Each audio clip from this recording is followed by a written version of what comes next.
मैं सब तो पहले चेयरमैन साहब वीसी साहब का शुक्राना करना है कि इन्होंने ये इनिशिएटिव देखा कि बच्चों को कैसे आगे लेके जाना है। आज इंडस्ट्री में देखें, हर एक प्लेटफॉर्म पे हम बोलते हैं कि बच्चे इंस्टीट्यूट से आते हैं वो इंडस्ट्री के लिए रेडी नहीं है। उसका कारण क्या है? नॉलेज तो वो लेके आते हैं लेकिन अनुभव मिसिंग होता है। एल&टी ने ये इनिशिएटिव किस लिए लिया है कि ये ब्रिज जो एकेडमी और इंडस्ट्री की है कम कैसे की जाए और हर बच्चे को काबिल कैसे बनाया जाए। हम इस ध्यान में करना क्या चाहते हैं? ज्ञान तो इंस्टीट्यूट में ले लेते हैं लेकिन वो ज्ञान को अनुभव में कन्वर्ट करने के लिए उस ज्ञान को एप्लीकेशन में और उसको बिजनेस एंगल की जो कोर्सेज है उनको रियल प्रॉब्लम से कैसे फेस करना है, एल&टी ने उसमें इनिशिएटिव लिया है। इस मौके का आगे बढ़ाते हुए मैं एल&टी के DMM head mister Sanjeev Sharma से रिक्वेस्ट करूंगा कि वो ब्रीफ करें कि ये हमने इनिशिएटिव और आगे कैसे बढ़ाना है। Thank you. Shall I speak in English? That's okay. Sir, Hindi में बात कर। Chairman sir, VC sir, my friends from electronic and print media. सबसे पहले तो मैं चेयरमैन सर का धन्यवाद अदा करता हूँ कि आज उन्होंने इस मौके पे हमको इनवाइट किया है। रायतबारा यूनिवर्सिटी पंजाब और हरियाणा की एक लीडिंग यूनिवर्सिटी है। इंडिया में उनकी आज 35th रैंक है और उनका जो स्किल डेवलपमेंट सेंटर है वो नॉर्थ इंडिया का एक सबसे बड़ा सेंटर है। तो ये दिखाता है कि जो चांसलर सर है और जो मैनेजमेंट है रायतबारा का वो काफी फ्यूचरिस्टिक है, काफी इनोवेटिव स्टेप्स लेते हैं और उसी डायरेक्शन में एक नया एमओयू हम साइन कर रहे हैं रायतबारा यूनिवर्सिटी के साथ, जिसके अंदर हम जो इंजीनियर्स इनकी इंस्टीट्यूट इनकी यूनिवर्सिटीज में पढ़ते हैं उनको हम इंडस्ट्री रेडी करेंगे। Industry ready in the sense कि बच्चे जब पढ़ के निकले तो उनका जॉब लगना आसान हो। आज की तारीख में मैं आपको बताना चाहता हूं कि एल&टी इस फील्ड में क्यों गया। एल&टी को कोई इंट्रोडक्शन की जरूरत नहीं है। एल&टी 1,50,000 करोड़ से ज्यादा का बिजनेस करती है और 80 साल से इस बिजनेस में है। हम साल में करीब 25,000 इंजीनियर्स को रिक्रूट करते हैं। उसमें से करीब 2,500 इंजीनियर्स हम कोर इंजीनियरिंग जो मैकेनिकल सिविल इलेक्ट्रिकल है उसके लेते हैं। उसके लिए हम करीब 20,000 बच्चों का इंटरव्यू लेते हैं। तो हमने देखा है कि पिछले सालों से जो बच्चों का जो स्टैंडर्ड्स है वो थोड़ा नीचे आ रहा है और जो एक नेशनल एम्प्लॉयबिलिटी सर्वे होता है उसका रिपोर्ट भी ऐसा दिखाता है कि पिछले 10 सालों में जो एम्प्लॉयबिलिटी रेशियो है वो कांस्टेंट है, वो बढ़ा नहीं है। तो जब ये हमको पता चला तो हमको लगा कि एल&टी जो कि एक नेशनल बिल्डिंग में बिलीव करती है, हमारी कंपनी के लिए नेशनल बिल्डिंग सबसे पहले आता है, तो हमने ये स्टेप लिया। उसके अंदर हमने क्या किया कि जो हमारा 80 साल का अनुभव है, एल&टी आज की तारीख में इंडिया के जो सबसे बड़े, सबसे भारी, सबसे कॉम्प्लेक्स, सबसे हॉलीएस्ट सब प्रोजेक्ट एल&टी करती है। सरदार वल्लभ भाई जी की स्टैच्यू जो स्टैच्यू ऑफ यूनिटी है, मोटेरा स्टेडियम है, इवन अभी जो राम मंदिर बन रहा है वो भी एल&टी बना रही है। अगर आप विदेश में जाएंगे तो विदेश के भी जो अच्छे प्रोजेक्ट्स हैं, जैसे कतार में अभी एक first air condition football stadium बन रहा है, वो भी एल&टी बना रही है। तो ये जो हमारा पूरा एक्सपीरियंस था इसको हमने पूरा कंसाइज करके, प्लस इसके साथ हमने जो आईआईटीज के जो सीनियर प्रोफेसर हैं उनके साथ मिलकर हमने एक कोर्स डिजाइन किया है। इस कोर्स के अंतर्गत बच्चों को हम, जैसे वीसी सर ने बताया, जब ये बच्चा हमारा कोर्स लेगा उसके साथ हम बच्चों को हमारी जो साइट्स है वहां पे उनको प्रैक्टिकल एक्सपोजर देंगे, प्लस कुछ जो सिलेक्टेड बच्चे हैं उनको हम हमारी कंपनी में इंटर्नशिप भी देंगे। जब बच्चा ये पूरा कोर्स करके निकलेगा तो उसका जो एम्प्लॉयबिलिटी रेशियो है, उसके जो चांसेस है एम्प्लॉयबल होने के वो काफी बढ़ जाएंगे। और एल&टी का भी जो एम्प्लॉय जो हम रिक्रूटमेंट करते हैं उसमें बच्चे को चांस मिलेगा और उसको एक तरीके से प्रेफरेंस मिलेगा उसको। तो ये एक काफी सोचा समझा और काफी एक अच्छा स्टेप है। और मैं फिर से चांसलर साहब और चेयरमैन साहब का शुक्रिया अदा करता हूं कि उन्होंने एक बहुत अच्छा स्टेप लिया है। इस स्टेप से न केवल बच्चों को फायदा होगा, बच्चों का अपना एक कैरियर बहुत अच्छे उससे स्टार्ट होगा, एज वेल एज मैं सर को ये वादा करता हूं सर कि इस स्टेप की वजह से आपकी यूनिवर्सिटी का रैंकिंग भी आगे आएगा सर। एंड जो मेरा एक विजन है, मैं चाहता हूं कि रायत बारा यूनिवर्सिटी पंजाब की नंबर 1 यूनिवर्सिटी बने और इंडिया की टॉप 10 यूनिवर्सिटी में आए। और मेरे को पूरा विश्वास है कि चांसलर साहब की लीडरशिप में ये अचीव होगा और L&T एज ए पार्टनर इसमें एक बहुत अच्छा रोल प्ले करेगा। Thank you. इसमें कौन-कौन से स्ट्रीम्स इन्वॉल्व करी हैं आप? IT only? अभी हमने सिविल, मैकेनिकल और इलेक्ट्रिकल के साथ स्टार्ट किया है और हमारा कंप्यूटर साइंस का भी है। तो पूरा हमारे सभी ब्रांचेस कवर्ड है। Do you have any statistical data? अभी आप बोल रहे थे ना ये कि जो इंजीनियरिंग के स्टूडेंट्स हैं उनका लेवल कुछ कम आया है, तो उसके लिए फिर जो उनकी प्लेसमेंट है वो भी कम हुई होगी। जैसे आपने बताया कि आप 20,000 या 22,000 बच्चों का इंटरव्यू लेते हैं, 2,500 सिलेक्शन करते हैं। Do you have any data की, पहला सवाल ये है कि कितने ये जो प्लेसमेंट्स होती हैं, और दूसरा कि मौजूदा दौर में जो ये प्लेसमेंट्स जो कम हो रही हैं उसका कारण क्या है, और तीसरा क्या गवर्नमेंट इसके लिए कोई इनिशिएटिव्स ले रही है, और चौथा आपने क्या रियात बारा के अलावा किसी और के साथ भी ऐसे MOU साइन किए?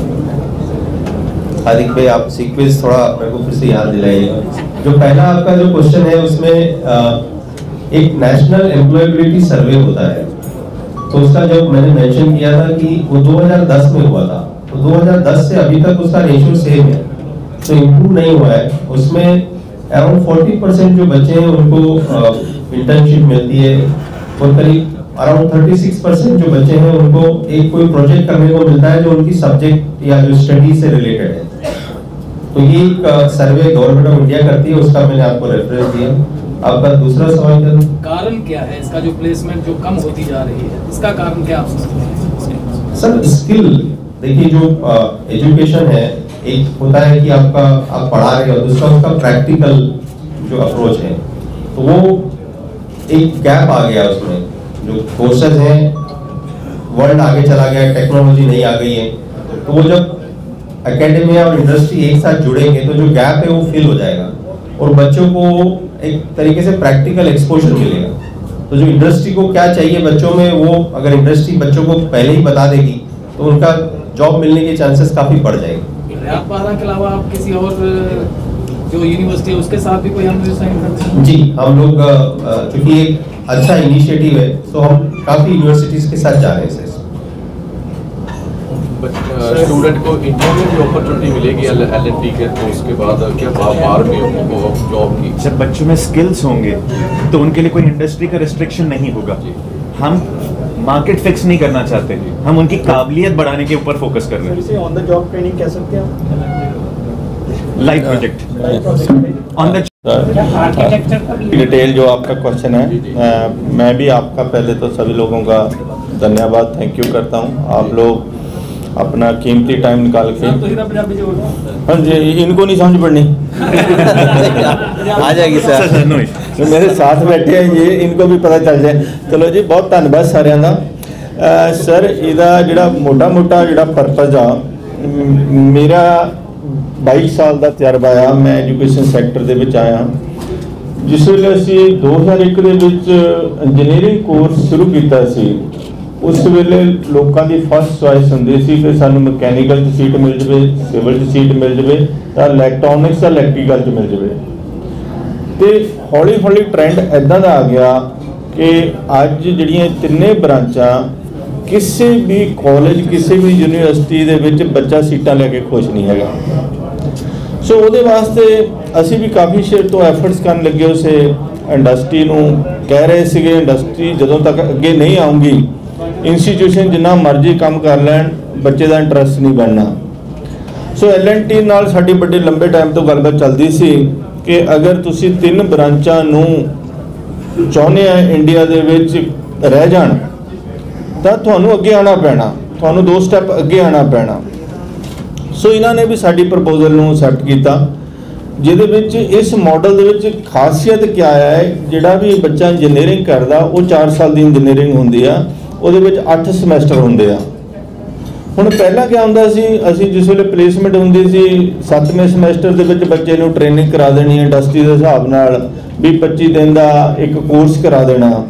ਤਾਂ ਉਹਦੇ ਹਿਸਾਬ ਦੇ ਨਾਲ ਇੰਡਸਟਰੀ ਦੀ ਸੈਟੀਸਫੈਕਸ਼ਨ ਹੀ ਨਹੀਂ ਹੁੰਦੀ ਸੀ ਕਿ ਤੁਹਾਡਾ ਬੱਚਾ ਸਾਡੇ ਹਿਸਾਬ ਨਾਲ ਤਿਆਰ ਆ। ਫਿਰ ਇਹਨਾਂ ਨਾਲ ਜਿਹੜਾ ਸਾਡਾ ਮਾਡਲ ਸਾਈਨ ਹੋਇਆ, ਇਹ ਫਸਟ ਸਮੈਸਟਰ ਤੋਂ ਹੀ ਬੱਚੇ ਨੂੰ ਟ੍ਰੇਨ ਕਰਨਾ ਸ਼ੁਰੂ ਕਰਨਗੇ। ਪਹਿਲੇ ਸਮੈਸਟਰ ਦੇ ਵਿੱਚ ਇਹਨਾਂ ਦਾ ਕੀ ਰੋਲ ਹੋਊਗਾ, ਸੈਕੰਡ ਸਮੈਸਟਰ 'ਚ ਇਹਨਾਂ ਦਾ ਰੋਲ ਕੀ ਹੋਊਗਾ, ਅਪ ਟੂ 8th ਸਮੈਸਟਰ ਤੱਕ LNT ਵੀ ਆਪਣਾ ਪ੍ਰੋਪਰ ਜਿਹੜਾ ਕਰਿਕੂਲਮ ਐਡ ਕਰੂੰਗੀ ਤੇ ਸਾਡੀ ਯੂਨੀਵਰਸਿਟੀ ਵੀ ਆਪਣਾ ਕੰਮ ਕਰੂੰਗੀ। ਨਾਲ ਨਾਲ ਇਹਨਾਂ ਦੇ ਪ੍ਰੋਫੈਸਰ ਵੀ ਬੱਚਿਆਂ ਨੂੰ ਪੜ੍ਹਾਉਂਗੇ ਤੇ ਸਾਡੇ ਟੀਚਰ ਵੀ ਪੜ੍ਹਾਉਂਗੇ। ਲਾਸਟ ਦੇ ਵਿੱਚ ਜਾ ਕੇ ਬੱਚੇ ਨੂੰ ਉਸ ਤਰੀਕੇ ਨਾਲ ਤਿਆਰ ਕਰਨਾ ਕਿ LNT ਲਈ ਨਹੀਂ, ਵਰਲਡ ਦੇ ਵਿੱਚ ਕਿਸੇ ਜਗ੍ਹਾ ਵੀ ਬੱਚਾ ਇੰਟਰਵਿਊ ਦੇਵੇ ਤੇ ਉਹ ਤਿਆਰ ਹੋ ਜਾਵੇ। ਇਹਦੇ ਪਿੱਛੇ ਓਵਰਆਲ ਪਰਪਸ ਇਹ ਆ ਜੀ। ਸਰ ਪੀਰੀਅਡ ਐਕਸਟਰਾ ਐਡ ਕਰੋਗੇ ਤੁਸੀਂ ਜਾਂ ਆਲਟਰਨੇਟ ਡੇਜ਼ ਕਰੋਗੇ, ਕਿਸ ਤਰ੍ਹਾਂ ਕਰੋਗੇ ਮੈਨੇਜ? ਨਹੀਂ ਜੀ, ਕੋਈ ਐਕਸਟਰਾ ਨਹੀਂ ਬੱਚੇ ਨੇ ਪੜ੍ਹਨਾ, ਜੋ ਉਹਨੇ ਸਵੇਰ ਤੋਂ ਲੈ ਕੇ ਸ਼ਾਮ ਤੱਕ ਪੜ੍ਹਨਾ। ਇਹਨਾਂ ਦਾ ਕਰਿਕੂਲਮ ਤੇ ਸਾਡਾ ਕਰਿਕੂਲਮ ਕਾਮਨ ਨਾਲ ਚੱਲੂਗਾ। ਇਸ ਤਰ੍ਹਾਂ ਮੈਨੇਜ ਕਰੇਗਾ ਸਰ ਉਹ ਜਾ ਰਹੇ ਹਾਂ ਜੀ। ਇਹ ਗੱਲ ਤੁਸੀਂ ਮੰਨਦੇ ਹੋ ਵੀ ਜਿਹੜਾ ਪਹਿਲਾਂ 3 ਕਾਲਜ ਹੁੰਦੇ ਸੀ ਪੰਜਾਬ 'ਚ ਜੀ, ਜਿਹੜਾ ਇੰਜੀਨੀਅਰ ਲੱਗਦਾ ਸੀ ਚੱਲਦੇ ਦਰਿਆ 'ਚ ਕੋਲ ਲਾ ਦਿੰਦੇ ਸੀ, ਬੜਾ ਕੁਆਲਿਟੀ ਹੁੰਦੀ ਸੀ ਜੀ। ਵੀ ਅੱਜ ਕੱਲ ਜਿਸ ਤਰ੍ਹਾਂ ਕਾਲਜ ਮਸ਼ਰੂਮ ਦੀ ਤਰ੍ਹਾਂ ਖੁੱਲੇ ਨੇ ਜੀ, ਉਸ ਤਰ੍ਹਾਂ ਇੰਜੀਨੀਅਰਿੰਗ ਦੇ ਵਿੱਚ ਹੀ ਜੇ ਆਪਾਂ ਇੰਜੀਨੀਅਰਿੰਗ ਨੂੰ ਲੈ ਲਈਏ ਉਹਦੇ 'ਚੋਂ ਕੁਆਲਿਟੀ ਨਹੀਂ ਰਹੀ। ਤੇ ਤੁਸੀਂ ਆਪ ਮੰਨਿਆ ਵੀ ਆ ਵੀ ਅਸੀਂ LNT ਦੇ ਨਾਲ ਕਰਕੇ ਜਿਸ ਤਰ੍ਹਾਂ ਉਹਨਾਂ ਨੂੰ ਬੰਦਾ ਚਾਹੀਦਾ ਉਸ ਤਰ੍ਹਾਂ ਹੀ ਅਸੀਂ ਤਿਆਰ ਕਰੀਏ। ਕੀ ਤੁਸੀਂ ਇਸ ਪਾਸੇ ਵੀ ਤੁਹਾਡੇ ਕੋਲ ਅਨੁਭਵ ਵੀ ਬੈਠੇ ਨੇ, ਰਵਿੰਦਰ ਸਿੰਘ ਜੀ ਨੇ ਸਾਰੀ ਪੰਜਾਬ ਯੂਨੀਵਰਸਿਟੀ ਲਾਈ ਹੈ ਵੀ ਕੋਈ ਸਿਲੇਬਸ ਇਸ ਤਰ੍ਹਾਂ ਦਾ ਤਿਆਰ ਕਰਨ ਦੀ ਆਪਣੀ ਯੂਨੀਵਰਸਿਟੀ ਦੇ ਵਿੱਚ ਇੰਟਰੋਡਿਊਸ ਕਰਨ ਦੀ ਕੋਸ਼ਿਸ਼ ਕਰ ਰਹੇ ਹੋ ਜਿਹੜਾ ਇੰਡਸਟਰੀ ਦੀਆਂ ਲੋੜਾਂ ਤੇ ਆਧਾਰਿਤ? ਜੀ ਸਰ, ਜਿੱਦਾਂ ਵਾਈਸ ਚਾਂਸਲਰ ਸਾਹਿਬ ਨੇ ਕਿਹਾ ਕਿ ਗਵਰਨਮੈਂਟ ਦਾ ਵੀ ਇਹੀ ਮਕਸਦ ਆ ਇੰਡਸਟਰੀ ਤੇ ਇੰਸਟੀਚਿਊਸ਼ਨ ਰਲ ਕੇ ਕੰਮ ਕਰਨ। ਪਹਿਲਾਂ ਕੀ ਹੁੰਦਾ ਸੀ, ਇੰਡਸਟਰੀ ਵੀ ਨੇੜੇ ਨਹੀਂ ਲੱਗਣ ਦਿੰਦੀ ਸੀ। ਜੇ ਅਸੀਂ ਬੱਚਿਆਂ ਨੂੰ ਟ੍ਰੇਨਿੰਗ ਲਈ ਭੇਜਣਾ, ਉਹ ਨਹੀਂ ਕਹਿਣਾ ਅਸੀਂ ਨਹੀਂ ਤੁਹਾਡੇ ਬੱਚੇ ਰੱਖਣੇ, ਤੇ ਇੰਸਟੀਚਿਊਸ਼ਨ ਵੀ ਇੰਡਸਟਰੀ ਤੱਕ ਅਪਰੋਚ ਨਹੀਂ ਕਰਦਾ ਸੀ। ਸੋ ਹੁਣ ਦੋਨਾਂ ਪਾਸਿਆਂ ਨੂੰ ਸਮਝ ਪੈ ਗਈ ਕਿ ਜਦੋਂ ਤੱਕ ਅਸੀਂ ਦੋਨੇ ਇਕੱਠੇ ਨਹੀਂ ਹੋਵਾਂਗੇ ਤਾਂ ਸਾਡਾ ਗੁਜ਼ਾਰਾ ਨਹੀਂ ਹੋ ਸਕਦਾ। ਇੰਡਸਟਰੀ ਜੇ ਸਾਨੂੰ ਨਹੀਂ ਐਕਸੈਪਟ ਕਰਦੀ, ਉਹਨਾਂ ਨੂੰ ਆਪਣੇ ਟ੍ਰੇਨਿੰਗ ਇੰਸਟੀਚਿਊਟ ਖੋਲ੍ਹਣੇ ਪੈ ਗਏ। ਜਿਹੜਾ ਸਾਡਾ ਬੱਚਾ ਜਾਂਦਾ ਉਹਨਾਂ ਨੂੰ ਆਪਣੇ ਤਰੀਕੇ ਨਾਲ ਟ੍ਰੇਨਡ ਕਰਨ ਲਈ ਉਹਨਾਂ ਨੂੰ ਆਪਣੇ ਇੰਸਟੀਚਿਊਸ਼ਨ ਖੋਲ੍ਹਣੇ ਪੈ ਗਏ। ਸੋ ਉਹਨਾਂ ਨੇ ਦੇਖਿਆ ਕਿਉਂ ਨਾ ਅਸੀਂ ਇੰਡਸਟਰੀ ਤੇ ਇੰਸਟੀਚਿਊਸ਼ਨ ਰਲ ਕੇ ਕੰਮ ਕਰ ਲਈਏ। ਇਹ ਉਹੀ ਮਾਡਲ ਆ ਜੀ ਜਿਹੜਾ ਸ਼ੁਰੂਆਤ ਕਰਨ ਲੱਗੇ ਆ। ਇੰਡਸਟਰੀ ਤੇ ਇੰਸਟੀਚਿਊਸ਼ਨ ਰਲ ਕੇ ਇੱਕ ਕਰਿਕੂਲਮ ਬਣਾਉਂਗੇ ਔਰ ਉਹ 4 ਸਾਲ ਬੱਚਾ ਪੜ੍ਹੂਗਾ। ਇਹਦੇ ਵਿੱਚ ਹੋਰ ਖਾਸੀਅਤ ਕੀ ਆ ਕਿ ਜਿਹੜਾ ਕੁਆਲਿਟੀ ਜਿਹੜਾ ਸ਼ਬਦ ਆ, ਇੱਕ ਕੁਐਸਚਨ ਆਇਆ ਸੀ ਇਹਨਾਂ ਵੱਲੋਂ ਕਿ ਕਈ ਵਾਰੀ ਕੁਆਲਿਟੀ ਜਿਹੜੀ ਇੰਸਟੀਚਿਊਸ਼ਨ ਵੱਲੋਂ ਨਹੀਂ ਦਿੱਤੀ ਜਾਂਦੀ। ਮੈਂ LNT ਵਾਲਿਆਂ ਨਾਲ ਗੱਲ ਕੀਤੀ ਜਿਸ ਵੇਲੇ ਮੇਰੇ ਨਾਲ ਐਗਰੀਮੈਂਟ ਕਰਨ ਲੱਗੇ। ਮੈਂ ਕਿਹਾ ਜੀ ਤੁਹਾਡੇ ਵੱਲੋਂ ਇੰਸਟੀਚਿਊਸ਼ਨ 'ਚ ਕਿਆ ਇਨਵੈਸਟਮੈਂਟ ਕੀਤੀ ਜਾਊਗੀ ਤਾਂ ਕਿ ਤੁਹਾਡੀ ਸੀਰੀਅਸਨੈਸ ਦੇਖੀ ਜਾਵੇ ਕਿ ਤੁਸੀਂ ਵੀ ਕੁਛ ਨਾ ਕੁਛ ਸਾਡੇ ਕੈਂਪਸ ਦੇ ਵਿੱਚ ਲੈਬਾਂ ਬਣਾਓ। ਇਹਨਾਂ ਨੇ ਮੈਨੂੰ ਕਿਹਾ, ਮਿਸਟਰ ਵਿਸ਼ਾਲ ਨੇ, ਕਹਿੰਦੇ ਜੀ LNT ਲਈ ਲੈਬ ਬਣਾਉਣਾ ਕੋਈ ਮੁਸ਼ਕਲ ਕੰਮ ਨਹੀਂ ਹੈਗਾ, ਸਾਡੇ ਕੋਲ ਫੰਡ ਹੀ ਇੰਨੇ ਹੁੰਦੇ, CSR ਫੰਡ ਐਡਾ ਵੱਡਾ ਹੁੰਦਾ, ਅਸੀਂ ਜਿੰਨੀਆਂ ਤੁਹਾਨੂੰ ਲੈਬਾਂ ਚਾਹੀਦੀਆਂ ਕਰੋੜ 2 ਕਰੋੜ ਦੀਆਂ ਅਸੀਂ 1 ਮਿੰਟ 'ਚ ਬਣਾ ਸਕਦੇ ਹਾਂ। ਪਰ ਅੱਜ ਜਿਹੜੀਆਂ ਮੈਂ ਲੈਬਾਂ ਬਣਾਉਂਗਾ ਹੋ ਸਕਦਾ 6 ਮਹੀਨੇ ਬਾਅਦ ਟੈਕਨੋਲੋਜੀ ਬਦਲ ਜਾਵੇ, ਫਿਰ ਕੀ ਕਰੂੰਗਾ ਉਹਨੂੰ ਮੈਂ। LNT ਦਾ ਮਾਡਲ ਇਹ ਆ ਕਿ ਜਿੱਥੇ ਵੀ ਇਹਨਾਂ ਦੇ ਲਾਈਵ ਜਿਹੜੇ ਪ੍ਰੋਜੈਕਟ ਚੱਲਦੇ ਆ, ਪੰਜਾਬ 'ਚ ਕਿੱਥੇ ਚੱਲਦੇ ਆ, ਹਰਿਆਣੇ 'ਚ ਕਿੱਥੇ ਚੱਲਦੇ ਆ, ਨੈਸ਼ਨਲ ਲੈਵਲ ਦੇ ਕਿੱਥੇ ਚੱਲਦੇ ਆ, ਇੰਟਰਨੈਸ਼ਨਲ ਲੈਵਲ ਦੇ ਕਿੱਥੇ ਚੱਲਦੇ ਆ, ਸਟੈਪ ਬਾय ਸਟੈਪ ਬੱਚੇ ਦੀ ਟ੍ਰੇਨਿੰਗ ਹੀ ਉੱਥੇ ਹੋਊਗੀ। ਫਿਰ ਸੈਕੰਡ ਇਹਨਾਂ ਦੇ ਰਿਸਰਚ ਸੈਂਟਰ ਜਿੱਥੇ ਖੁੱਲ੍ਹੇ ਹੋ ਆ, ਜਿੱਥੇ ਸਾਰੀ ਟੈਕਨੋਲੋਜੀ ਨੈਕਸਟ ਕਿੱਦਾਂ ਕਰਨੀ, ਖਾਸ ਕਰਕੇ ਖਰੜ ਦੇ ਬ੍ਰਿਜ ਬਾਰੇ ਮੈਨੂੰ ਦੱਸ ਰਹੇ ਸੀ। ਜਿਹੜਾ ਖਰੜ ਦਾ ਬ੍ਰਿਜ ਬਣਿਆ ਸਿੰਗਲ ਪਿਲਰ ਦੇ, ਇੱਥੇ ਬੜੀ ਇਹਨਾਂ ਨੇ ਰਿਸਰਚ ਕੀਤੀ। 6 ਲੇਨ ਬਣਾਉਣਾ ਸੌਖਾ ਕੰਮ ਨਹੀਂ ਸੀਗਾ ਚੱਲਦੇ ਸਿਸਟਮ ਦੇ ਵਿੱਚ। ਸੋ ਉੱਥੇ ਸਾਡੇ ਬੱਚੇ ਜਾਉਂਗੇ, ਉਹਨਾਂ ਦੇ ਨਾਲ 4 ਮਹੀਨੇ ਦਾ ਪ੍ਰੋਗਰਾਮ ਹੋਊਗਾ, 2 ਮਹੀਨੇ ਦਾ ਪ੍ਰੋਗਰਾਮ ਹੋਊਗਾ, ਨਾਲ ਬੈਠ ਕੇ ਸਾਰੀ ਸਟੱਡੀ ਕਰੂੰਗੇ ਤਾਂ ਕਿ ਬੱਚਿਆਂ ਦਾ ਐਕਸਪੋਜ਼ਰ ਵਧੂਗਾ। ਸੋ ਇਹ ਖਾਸੀਅਤ ਇਸ ਮਾਡਲ ਦੀ ਇਹ ਆ ਕਿ ਬੱਚੇ ਨੇ ਜਿੱਥੇ ਕੰਮ ਚੱਲ ਰਿਹਾ ਉੱਥੇ ਹੀ ਜਾ ਕੇ ਪ੍ਰੈਕਟਿਸ ਕਰਨੀ ਆ। ਜਿਹੜਾ ਤੁਸੀਂ ਹੁਣੇ ਕੈਨੇਡਾ ਦੀ ਗੱਲ ਕਰ ਰਹੇ ਸੀ, ਇੱਕ ਮਿੰਟ ਭਾਈ, ਜਿਹੜੀ ਤੁਸੀਂ ਹੁਣੇ ਕੈਨੇਡਾ ਦੀ ਗੱਲ ਕਰ ਰਹੇ ਸੀ, ਤੁਸੀਂ ਕੈਨੇਡਾ 'ਚ ਕੋਈ ਕੈਂਪਸ ਖੋਲ ਰਹੇ ਹੋ, ਇਹਦੇ ਬਾਰੇ ਕੋਈ ਲੈਬੋਰੇਟਰੀ? ਮੈਂ ਨਾ ਸੌਰੀ ਸਰ ਨੇ ਕਹਿ ਦਿੱਤਾ, ਕੈਨੇਡਾ ਦਾ ਕੈਂਪਸ ਲਈ ਅਸੀਂ 10-15 ਦਿਨ 'ਚ ਤੁਹਾਡੇ ਨਾਲ ਨਾ ਸਪੈਸ਼ਲ ਇੱਕ ਪ੍ਰੈਸ ਕਾਨਫਰੰਸ ਕਰਾਂਗੇ। ਅੱਜ ਸਾਡਾ ਜਿਹੜਾ ਖਾਸ ਮੁੱਦਾ ਆ, ਜਿਹੜਾ ਆਪਾਂ ਇੰਡੀਆ ਦਾ ਜਿਹੜਾ LNT ਦੇ ਰਿਆਤ ਬਾੜਾ ਨਾਲ ਕਰਾਂਗੇ, ਉਹ ਵੀ ਇੱਕ ਵੱਡੀ ਖਬਰ ਆ। ਉਹ 15 ਦਿਨ ਦਾ ਸਾਨੂੰ ਟਾਈਮ ਦੇ ਦਿਓ, ਕੁਛ ਉਹਦੇ ਹਜੇ ਟੈਕਨੀਕਲ ਪ੍ਰੋਬਲਮਾਂ ਚੱਲਦੀਆਂ ਉੱਥੇ, ਇੱਕ ਅੱਧੇ ਦਿਨ 'ਚ ਸੋਲਵ ਹੋ ਜਾਣੀਆਂ। ਫਸਟ ਕੈਂਪਸ ਸੀ ਜਿਨ੍ਹਾਂ ਨੂੰ A ਗ੍ਰੇਡ ਮਿਲਿਆ ਸੀ 2005 'ਚ। ਸਾਨੂੰ ਇਹਦੀ ਇੰਪੋਰਟੈਂਸ ਹੀ ਨਹੀਂ ਪਤਾ ਸੀ ਵੀ ਮਾਰਕੀਟ ਵੀ ਇਹਦੀ ਕਰੀਦੀ ਆ। ਹੌਲੀ ਹੌਲੀ ਹੁਣ ਪਤਾ ਲੱਗਿਆ ਕਿ ਨੈਕ ਕਰਾਉਣਾ ਕਿੰਨੀ ਰਿਸਪੈਕਟੇਬਲ ਗੱਲ ਆ। ਸੋ ਅੱਜ ਪੰਜਾਬ ਦੇ ਲਗਭਗ ਸਾਰੇ ਕਾਲਜ ਹੀ ਨੈਕ ਦੇ ਰਸਤੇ ਚੱਲ ਪਏ ਆ, ਔਰ ਚੰਗੀ ਗੱਲ ਵੀ ਆ। ਸੋ ਜਿਹੜਾ ਤੁਸੀਂ NIRF ਦਾ ਦੱਸਿਆ, ਉਹ ਵੀ ਆਲਮੋਸਟ ਸਾਰੇ ਉਸ ਸਟੇਜ ਤੇ ਪਹੁੰਚਣੇ ਆ। ਕੱਲਾ ਪੇਪਰ ਵਰਕ ਹੀ ਹੈ, ਕੋਈ ਹੋਰ ਵੀ ਨਹੀਂ ਜੀ, ਨਹੀਂ ਪੇਪਰ ਵਰਕ ਨਹੀਂ ਹੈਗਾ। ਆਪਣੇ ਇਨਫਰਾਸਟ੍ਰਕਚਰ ਇੰਪਰੂਵਮੈਂਟ ਵੀ ਚੀਜ਼ਾਂ ਕਰਨੀਆਂ ਪੈਂਦੀਆਂ, ਉਹਦੀਆਂ ਪ੍ਰੋਪਰ ਇਨਸਪੈਕਸ਼ਨਾਂ ਹੁੰਦੀਆਂ। ਇਹਦਾ ਕਾਰਨ ਇਹੀ ਕਾਰਨ ਵੀ ਰਿਹਾ ਗਿਆ ਹੋਊਗਾ ਕਿ ਵੀ ਜਿਹੜੇ ਬੱਚਿਆਂ ਦੀ ਜਿਹੜੀ ਦੱਸ ਰਹੇ ਨੇ ਕਿ ਵੀ ਉਹਨਾਂ ਦੀ ਜਿਹੜੀ ਵਿੱਦਿਆ ਹੁੰਦੀ ਆ, ਉਸ ਤੋਂ ਬਾਅਦ ਜਿਹੜਾ ਉਹਨਾਂ ਨੇ ਕੰਮ ਕਰਨਾ ਹੁੰਦਾ, ਕਿਤੇ ਨਾ ਕਿਤੇ ਕਾਲਜ ਜ਼ਿੰਮੇਵਾਰ ਨਹੀਂ, ਸਾਰਿਆਂ ਨੇ ਚੰਗਾ ਕੰਮ ਕੀਤਾ ਆ। ਕਈ ਵਾਰੀ ਪਤਾ ਨਹੀਂ ਹੁੰਦਾ ਵੀ ਇਹਨੂੰ, ਇਹ ਵੀ ਇੱਕ ਲੋੜ ਆ ਸੁਸਾਇਟੀ ਲਈ। ਜਦੋਂ ਪੰਜਾਬ ਯੂਨੀਵਰਸਿਟੀ ਇੱਕ ਛੋਟੀ ਯੂਨੀਵਰਸਿਟੀ ਤਾਂ ਹੈ ਨਹੀਂ, ਉਹਨਾਂ ਲਈ ਇਹ ਚੀਜ਼ਾਂ ਲੈਣੀਆਂ ਸੌਖਾ ਹੀ ਕੰਮ ਆ, ਔਖਾ ਕੰਮ ਨਹੀਂ ਹੈਗਾ। ਥਾਪਰ ਲਈ ਕਿਆ ਚੀਜ਼ਾਂ ਲੈਣੀਆਂ ਔਖੀਆਂ ਆ। ਪਰ ਕੀ ਹੁੰਦਾ ਕਿ ਕਈ ਵਾਰੀ ਬੰਦੇ ਨੂੰ ਇਸ ਪ੍ਰਾਇੋਰਟੀ ਦਾ ਪਤਾ ਹੀ ਨਹੀਂ ਲੱਗਦਾ। ਜੀ ਸਰ, ਬਾਰਾ ਸਾਹਿਬ, ਜਿਹੜੀ ਟ੍ਰੇਨਿੰਗ ਹੋਏਗੀ ਬੱਚਿਆਂ ਦੀ LNT 'ਚ, ਉਹ 100% ਬੱਚਿਆਂ ਦੀ ਹੋਏਗੀ ਜਾਂ LNT ਚੂਜ਼ ਕਰੇਗੀ ਜਾਂ ਉਹਨਾਂ ਤੋਂ ਐਕਸਟਰਾ ਚਾਰजेस ਵੀ ਲਏਗੀ ਕੋਈ ਐਸਾ ਤਾਂ ਕੁਝ? ਜੀ 100% ਜਿਹੜੇ ਬੱਚੇ ਆ ਉਹਨਾਂ ਦੀ ਟ੍ਰੇਨਿੰਗ ਹੋਊਗੀ। LNT ਕੋਈ ਚਾਰਜ ਨਹੀਂ ਲਊਗਾ ਇਹਦਾ। ਜੀ, ਇਹਦਾ ਪਲੇਸਮੈਂਟ ਵਧੇਗਾ ਫਿਰ ਇਹਦੇ ਨਾਲ? ਨਹੀਂ ਜੀ, ਪਲੇਸਮੈਂਟ ਵਧੇਗਾ ਨਹੀਂ, ਲਗਭਗ 100% ਪਲੇਸਮੈਂਟ ਆ। ਸਰ ਨੇ ਹੁਣੇ ਕਿਹਾ ਇਹਨਾਂ ਨੂੰ ਬੱਚੇ ਨਹੀਂ ਮਿਲਦੇ। ਇਹ 20,000 ਬੱਚੇ ਦੀ ਇੰਟਰਵਿਊ ਲੈਂਦੇ ਤਾਂ 2500 ਬੱਚਾ ਮਿਲਦਾ। ਸੋ ਅਗਰ ਅਸੀਂ ਇਹਨਾਂ ਦੇ ਪਾਰਟਨਰ ਆ, ਸਾਡੇ ਬੱਚਿਆਂ ਨੂੰ ਤਾਂ ਫਸਟ ਚੋਇਸ ਦਿੱਤੀ ਜਾਊਗੀ। ਇਹਨਾਂ ਨੇ ਤਾਂ ਟ੍ਰੇਨਡ ਕੀਤਾ ਬੱਚੇ ਨੂੰ। सर सिविल वाले बच्चे ज़्यादा सिलेक्ट होंगे LNT तो कंस्ट्रक्शन वर्क ज़्यादा है। आज दुनिया में हम फिजिकली आपको कंस्ट्रक्शन दिख रहा है, इसलिए वो दिख रहा है। हम 84 वर्टिकल्स में हैं। हम कहीं स्पेस रिसर्च में करते हैं, वो हर जगह होगा। आप एब्जॉर्ब करेंगे सारी जगह, सारी इंडस्ट्री सपोर्ट करेगी। स्किल होगा तो कोई नहीं करेगा। हाँ जी, हर टैक्नोलॉजी ਦੇ ਵਿੱਚ ਇਸ ਵੇਲੇ LNT ਆ। तो ਸਾਡੇ ਕੰਪਿਊਟਰ ਸਾਇੰਸ ਦੇ ਬੱਚੇ ਵੀ ਉੱਥੇ ਜਾ ਸਕਦੇ ਆ, ਮਕੈਨੀਕਲ ਦੇ ਵੀ ਜਾ ਸਕਦੇ ਆ, ਸਿਵਲ ਦੇ ਵੀ ਜਾ ਸਕਦੇ ਆ, IT ਦੇ ਵੀ ਜਾ ਸਕਦੇ ਆ, ਇਲੈਕਟ੍ਰੀਕਲ ਦੇ ਵੀ ਜਾ ਸਕਦੇ ਆ, ਕੋਈ ਵੀ ਬੱਚਾ ਜਾ ਸਕਦਾ। सर मैं सारे ਨੂੰ ਦੱਸਣਾ ਚਾਹੁੰਦਾ